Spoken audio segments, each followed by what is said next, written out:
These latest headlines from ABC15 are sponsored by Lerner and Rowe Injury Attorneys. One call, that's all. I'm Faye Fredericks with your top stories from ABC15 Arizona. On our border watch, President-elect Trump is promising mass deportations once he takes office. ABC15 doing some digging, learning deportations are already surging this year. That's according to new data from Immigration and Customs Enforcement, or ICE. Many migrants who've crossed into the U.S. illegally are now quickly being sent back after President Biden issued several executive orders restricting who and how many people can claim asylum. Experts are anticipating even more restrictions with Trump's second term. Members of the group, the Minnesota Freedom Fund, are on the border this week to see firsthand what's happening. They pay immigration bonds for detained migrants.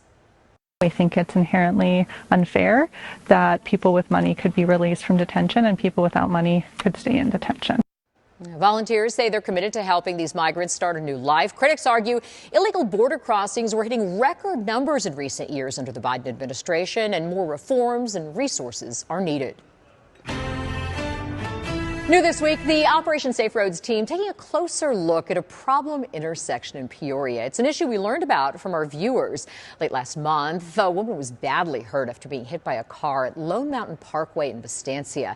It's just one of several recent wrecks in an area with more than a dozen lanes of traffic and only stop signs controlling it all. Now, recently, a Peoria City Council member got wind of a neighborhood petition calling for change, and now the city is taking action by repainting and widening crosswalks. They're also considering installing traffic lights and even a roundabout. If you see a problem in your neighborhood, we want to hear about it. Call our Operation Safe Roads phone bank tonight from 5 to 7 p.m. We'll be ready to take your call, answer your questions, and advocate for solutions. Major infusion of federal funds on the way to help advance semiconductor chip manufacturing in Arizona. TSMC has been awarded up to $6.6 billion for 3 new manufacturing facilities in the valley. Money comes from the CHIPS Act, signed into law back in 2022. First facility will be fully up and running next year. Government will release those funds as the new facilities hit major milestones. Project is expected to create tens of thousands of new construction and tech jobs in the valley by the end of the decade. Millions of us will be hitting the road and taking to the skies this holiday travel season, but all that travel has an impact on the planet. Travel and tourism accounts for nearly 8% of greenhouse gas emissions. That's according to a study published by Nature Climate Change. While the travel industry is working toward reducing greenhouse gas emissions, there are things you can do as a traveler to make your journey a little more sustainable.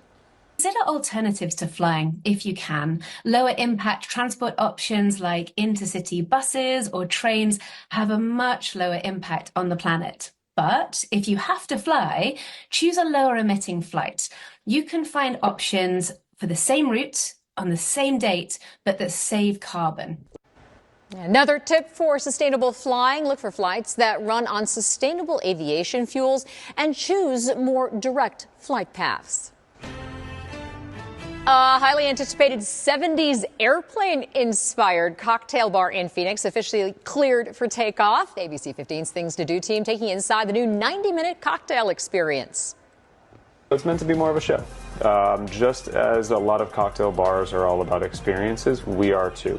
But we want to make sure that it's a fun environment that guests want to be a part of. When it comes to this space specifically, there's a lot more interaction amongst guests and also amongst our crew. Now, if you want to take flight, the bar opens today in Phoenix. For more on how to book a flight, head to the main page of our website, abc15.com.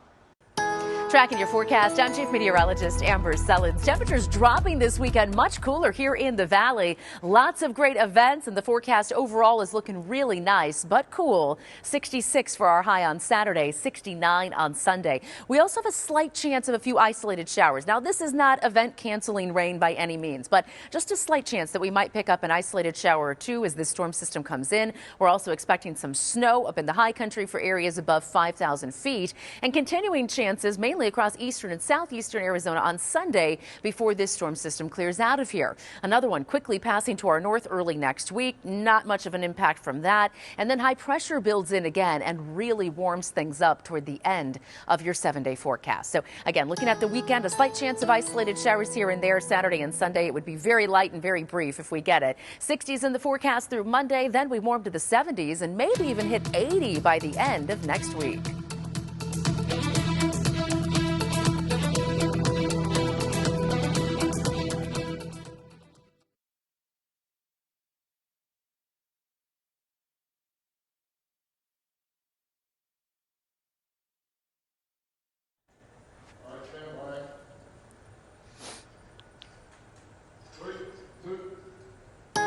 Tracking your forecast. I'm Chief Meteorologist Amber Sullivan.